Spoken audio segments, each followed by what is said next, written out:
I am stunned. I'm absolutely stunned. Jack Curry had it first. Hearing Yamamoto will sign with the Dodgers for more than $300 million. Wow. Well, I guess it doesn't really matter that, we were hearing Yamamoto. He wanted his own spotlight.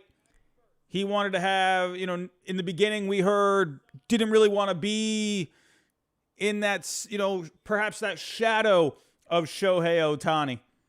Perhaps, he wanted to be his own star wherever he went. So that's why we thought, okay, maybe like the Giants, right? We didn't have a star with San Francisco. He would be the star with the Red Sox. And, people also connected the dots where Ken Rosenthal wrote a while back where players from Japan tend to not want to play with each other as much. So people thought, okay, well, maybe won't go play with Shohei Ohtani, leaving the Dodgers out of it. But here we are, and now we have... my goodness. Like, what do you say about this Dodgers team now? What is there to say? You just got the picture with arguably, I wouldn't even say arguably, you could say the best splitter in the entire world. His splitter is absolutely insane. And you combine that with upper 90s velocity, just the off-speed pitches that he possesses. Curveball, slider. Yamamoto is an absolute ace of your staff. Like, there's no question about it. I'm seeing people, I'm already going to be seeing these comments. I can't wait to see these comments where they're going to be saying, why would you give this guy this much money and he hasn't thrown one pitch in the major leagues? You have to remember here, you got the technology, you got the analytics, you have all of it where these teams, and along with just the scouting, right? You have all of it. If a guy is good, he's good, no matter where he's pitched. Now, sure, there's going to be a different ball, when it comes from, the ball that he's been using in Japan, a little smaller over there. When he comes over to the States, it can be a little bigger. So, yeah, there will be that adjustment. We saw it with Kadai Senga last year, but Kadai Senga ended up having an amazing year. Yamamoto, the ceiling is so much higher with Yamamoto. It's unbelievable. And now you're putting this guy... and let's be real here. The Dodgers, I'm not even saying because of Ohtani. They didn't even need him. They didn't, really, when you think about it, you got Walker Buehler coming back. You're going to have Ohtani in 2025, Bobby Miller going into year 2. Of course, yeah, Yamamoto is going to be amazing for that rotation. But you could argue other teams out there, like the Giants, really needed him more. But this just goes to show the Dodgers... they have done an amazing job at creating a culture that players want to go to. It's not just Shohei Ohtani. They've been building this culture for a long time. Look at the farm system. Say what you will about not winning in the playoffs. Say what you will about all the Clayton Kershaw choke jobs and, not winning World Series when they've been projected to win how many World Series over the years. Yeah, they haven't gotten it done. But they still win, and they still win the division almost every year, minus 2021, where it took the Giants a franchise record 107 wins, right, to win that division. So the Dodgers, they have built this culture over time, right? Ever since Magic Johnson and company took over the organization. Look at what they've been doing ever since then. They started dropping the money, right? They're just going out there and they're just able to attract these guys. And we also just had a report as well that the Mets had a higher offer. I can't wait for all these details to come out because I need to know what the offers were. Andy Martino, the Mets offered $325 to Yamamoto. Bob Nightingale saying the Yankees offered $300 million. So the Dodgers... who knows what the final offer is going to be. Hold on one second, everyone. Sorry about that. But the Yankees, $300 million. The Mets, $325. It said Jack Curry said more than $300 million. So let's see what that number is going to be. But did the Mets end up being the high offer? That's what I'm wondering here. And yeah, John Heyman saying here, winning bid is over $300 million. So I'm very curious to see what that final number is. Was it 310? Was it over the Mets 325? Was it 330, 340, 350? Please don't tell me Yamamoto signed for 350 and 340 of it is going to be deferred. Please tell me that is not the case here. Wow. I am just absolutely stunned. We got to go. Now Mark Feinson's jumping in. Wow. Wow, Jeff Passan here was I think that's another shocking story in itself. Jeff Passan is there's Jeff Passan right there. Oh, he's got the details. I spoke just a little too soon. 12 years, 325. Andy Martino says that the Mets offered 325. Was it the same amount of years?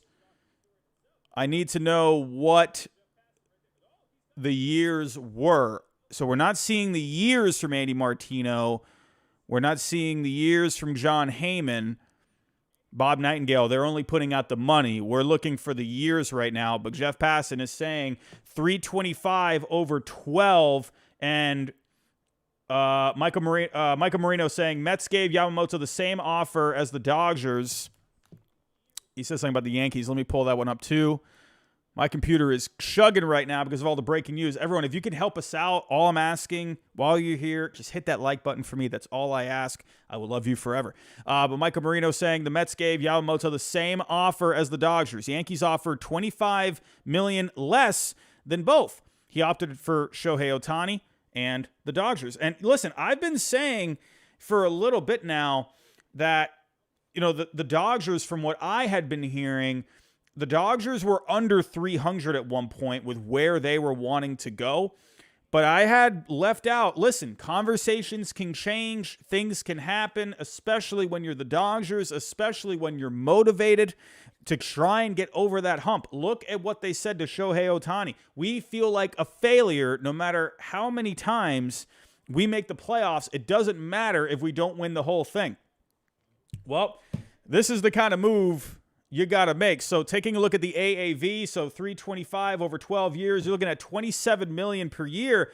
And, honestly, I mean, really, when you think about it, if Yamamoto is projected to be the type of pitcher that a lot of people are thinking he is going to be, especially when you look at the velocity, slider, the curve, the splitter. Oh, the splitter is unbelievable. When you look at everything that he brings to the table, sure, people are going to look at the height, right? 5'10", 180, 185.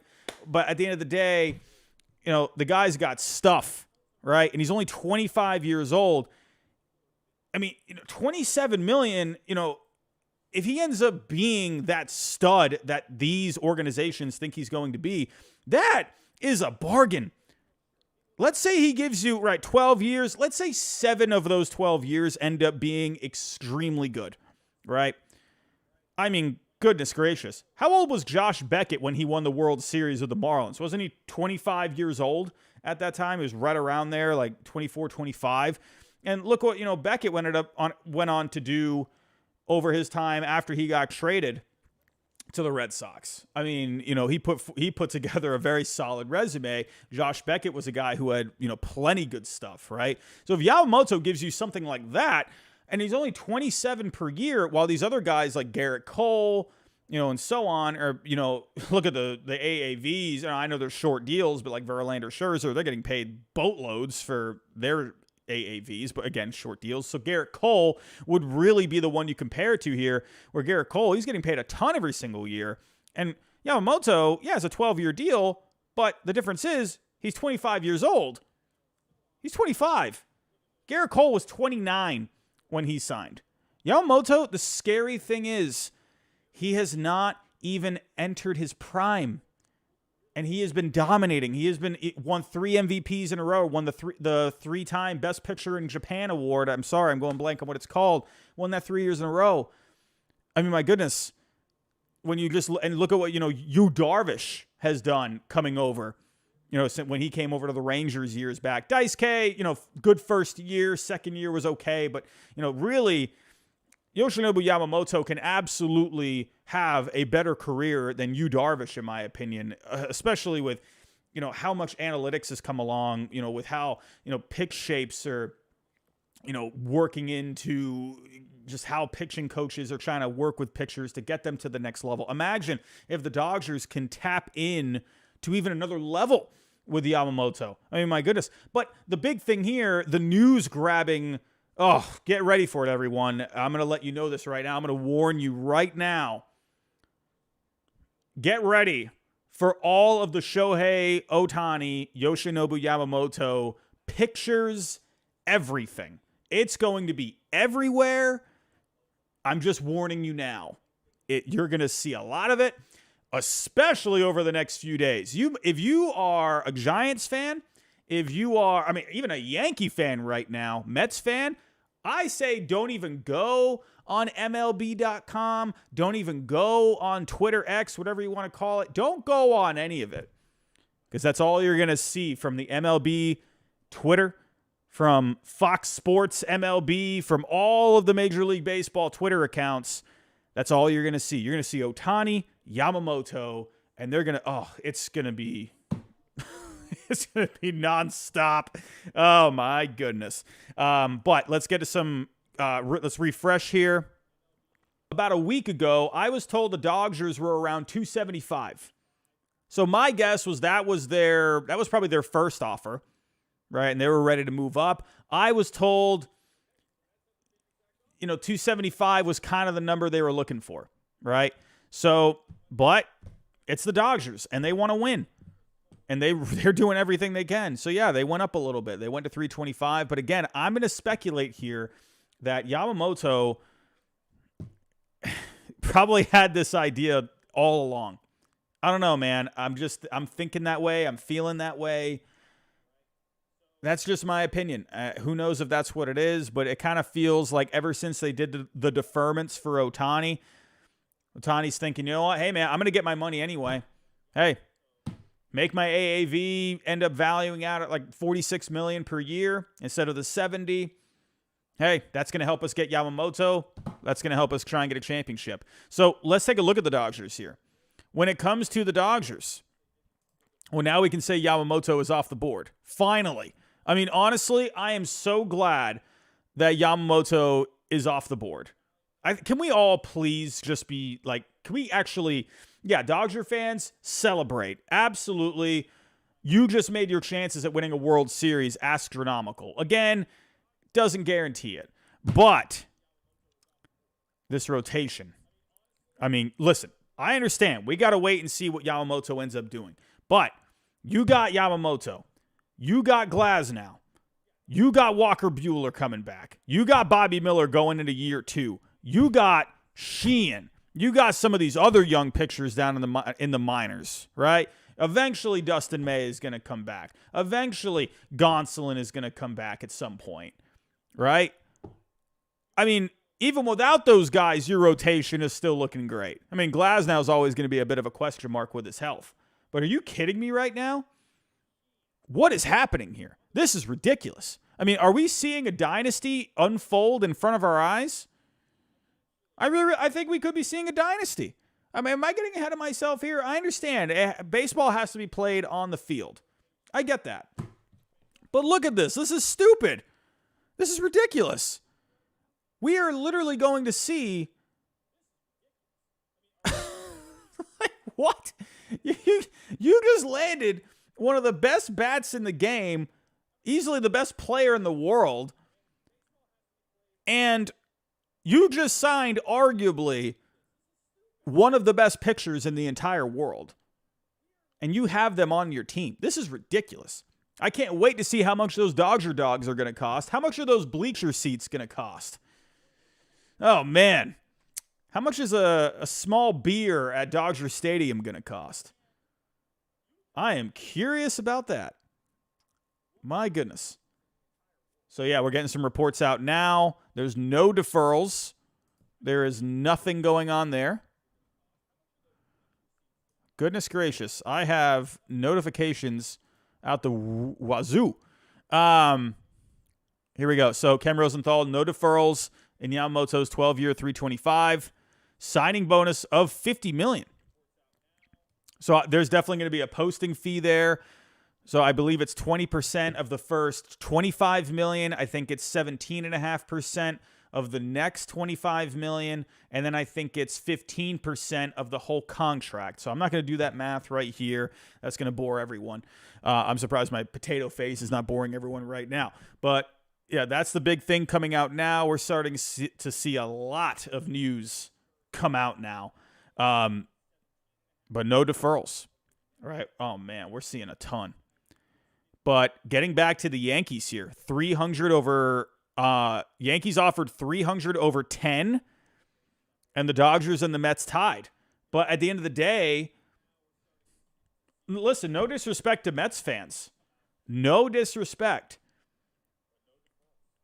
But the Dodgers are a powerhouse. They have an organization that is so much stronger top to bottom than the New York Mets. This is why I was saying, Steve Cohen, David Stearns, they're flying out to Japan. They're having this dude come over for dinner. Who knows what they were making for dinner that night? But this is why they were trying to build that relationship, because they knew the Dodgers had Ohtani. They know what the Dodgers are. They know what they are as a major league team, but they also know what they are as an organization. They knew they had a lot to compete with. So, but you have to understand, I said this about the Mets. I said there had to be a point where the Mets were going to tap out, right? Because you had to think here, even if the Mets upped their offer, would the Dodgers have matched it? Because you got to think here for the Mets. They're trying to go through a bit of a reset right now. They're trying to they're getting a lot of money coming off the books after this year. They're going to be around $30 million under the luxury tax after all that money comes off the books. But that's without arbitration raises. That's without free agent signings, right? So, yeah, they could have worked in Yamamoto into their payroll, and they definitely tried. But there was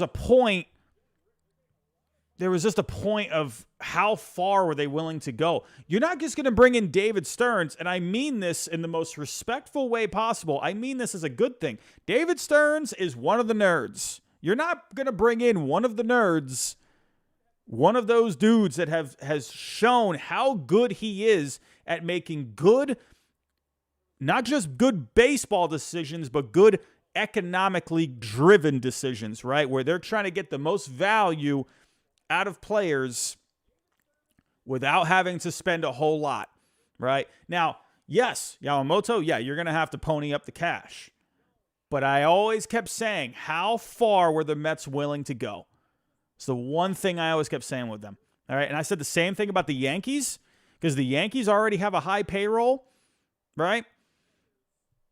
And I said that too. Like, how far are the Yankees going to go here?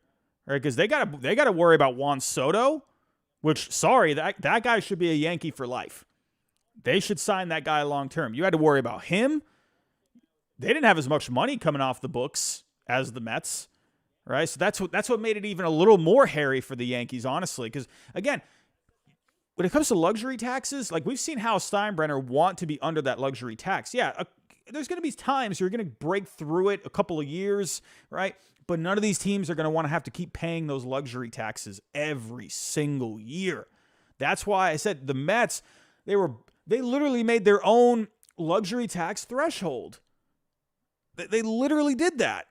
And so at some point, and then they're going to keep going over it and over it and over it. Like, you're paying $20, $30 million in taxes every year.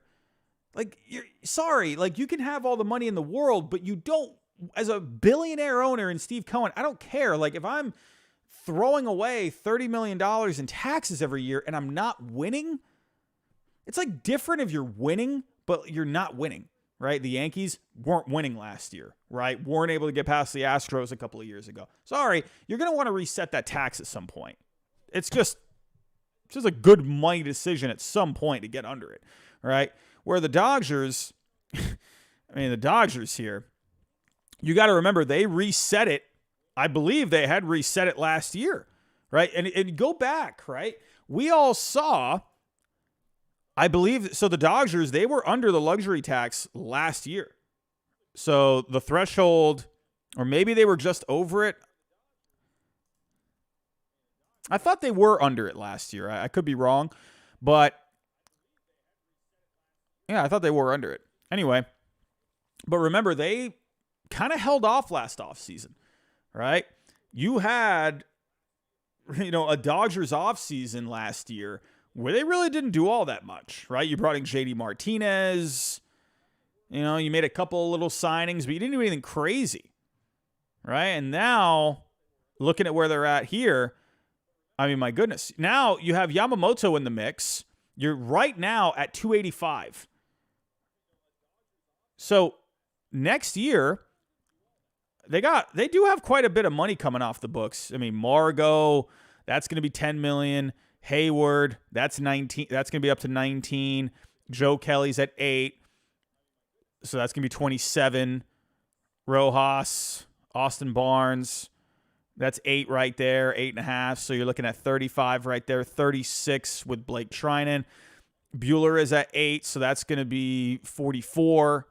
Yarbrough at 3.8. Caleb First. So you're looking at about $50 million is coming off the books after this season. So that would put you. So you're looking at 235 after all that money comes off the books next year. And that's going to be below that first threshold. So they're still going to be in pretty good shape. Now, they're probably going to go over it at some point, unless they, made a trade. I don't know. But they're probably going to be over it here for a little bit. But they definitely, their payroll is going to be much better next year. So even with Yamamoto included. And honestly, when you think of a $27 million AAV, this is I'm sorry. I think he's going to be the real deal. I really do. I think he's going to have a very successful career. And Fangraphs, they actually have the projections up for him right now. Now, Fangraphs, take in mind when it comes to the projections, they are a bit more conservative. They do hold back a little bit. They tend not to go crazy with their projections, but they're right now putting them at a 3.1 Fangraph WAR. So really what that could end up being, that could be, more like a 4 to 5. And to me, if he gets a 4-5 Fangraph WAR in his first year, I mean, that's not bad if you ask me. For the first year coming into the States, I think that's really good. I mean, if you look at the top pitchers in the game last year, I mean, Zach Wheeler had a 5.9 Fangraph WAR.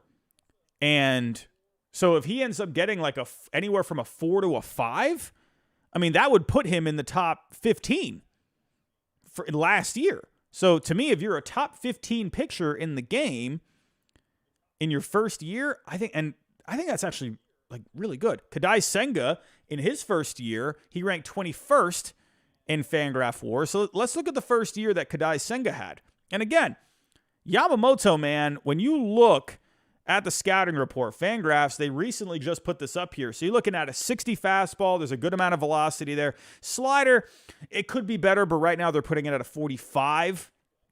Curveball is nasty. You're looking at a 60. But the splitter, man, the split is stupid. The splitter is my favorite pitch. It is my absolute favorite pitch. That's why I wanted this guy so much, man. When I first saw videos of Yamamoto, when I saw the splitter, I'm like, whoa. What in the frick is that thing? I couldn't believe it. People talked about Dice K and the gyro ball years ago. Pfft, who cares? The Yamamoto splitter, that's probably one of the nastiest pitches in the entire world. Put it up against any slider, put it up against any fastball with life, put it up against any curveball. I don't care. That splitter is one of the best off-speed pitches in the entire world.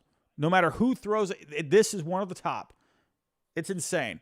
Just go watch. It's just stupid how much break that thing has. But it's not just that. They give him an 80 command. The dude just throws strikes. he can throw his pitches anywhere he wants for strikes. Now, yeah, there's going to be some adjustments here. I understand. People are probably rolling their eyes right now. Robbie, he hasn't thrown one pitch in the major leagues. I understand that. He's 25 and already has better stuff than some of the top pitchers in the game. And he's only 25. And I get it. He's going to have to make the adjustments, a bit of a bigger ball, a bit of a different feel to it. So I think, the splitter, yeah, it's really nasty right now, but get used to it with the major leagues, right? You absolutely could end up seeing a really good pitch. And then, the curveball as well. I mean, goodness gracious. It's just insane. But with Kadai Senga, let's look at his pitching log last year. So if we go back to that first couple of months of the season that he was having last year, the first 2 starts he had were pretty good. Then he hit a couple of bumps against the A's, the Giants. Then he ran into some trouble against the Reds a little later.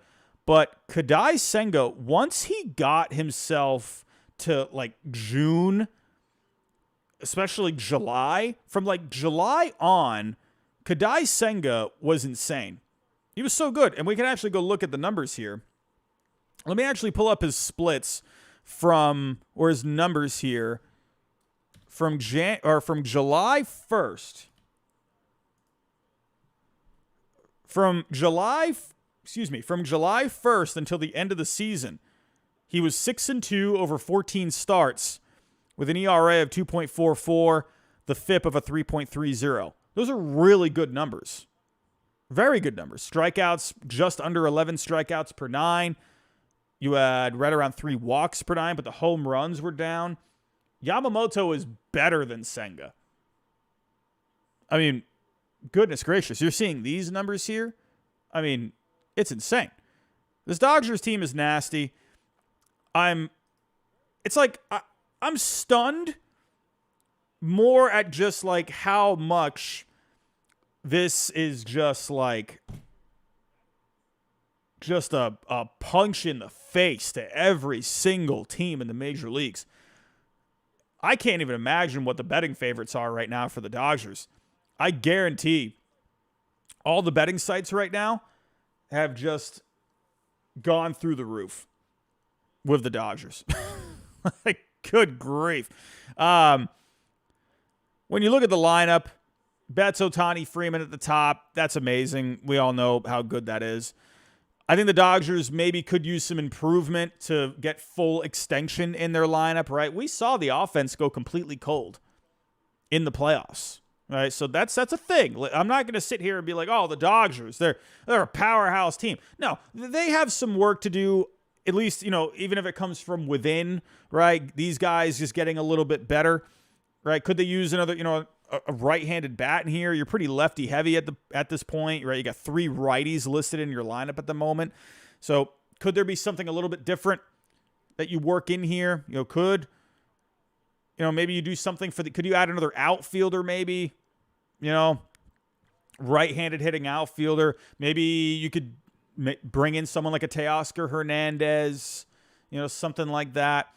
Even someone like, I don't know, it's going to sound a little underwhelming because we're talking about Yamamoto here joining Ohtani, but even like some kind of like a power bat, like an Adam Duvall, right? That can go along, split time with like Jason Hayward. But Adam Duvall had a really good year last year, but a nice righty bat like that where he could complement like someone like James Outman and Hayward in the outfield. And Adam Duvall, he's a, pretty good center fielder as it is. He's a pretty good outfielder. So, I could see a move like Adam Duvall where it gives him a little more pop from the right side. I think that could be something. The bullpen, listen, now I wonder, and I do see the super chats coming in. I will get to those in just a little bit. I do appreciate those. But, the bullpen, could they maybe do something for this bullpen? Are they going to stop here? That's a question I do have. Is this the end of their offseason? Are they going to go out there and get Josh Hader? Or do they maybe add Maybe bring Ryan Brazier back. Maybe you go for like Aroldis Chapman, right? Someone that will probably cost less. Not probably, but will cost less than someone like a Josh Hader. But then you got all these young arms in the minor leagues. I mean, I don't know. I'm just saying, man. It's unbelievable. Unbelievable. Let me get to some super chats here. Everyone, while I'm pulling up the super chats, if you can, hit that like button for me. And if you are new, think about subscribing. We're talking baseball here pretty much every single day. So if you can do that for me, I will love you forever. But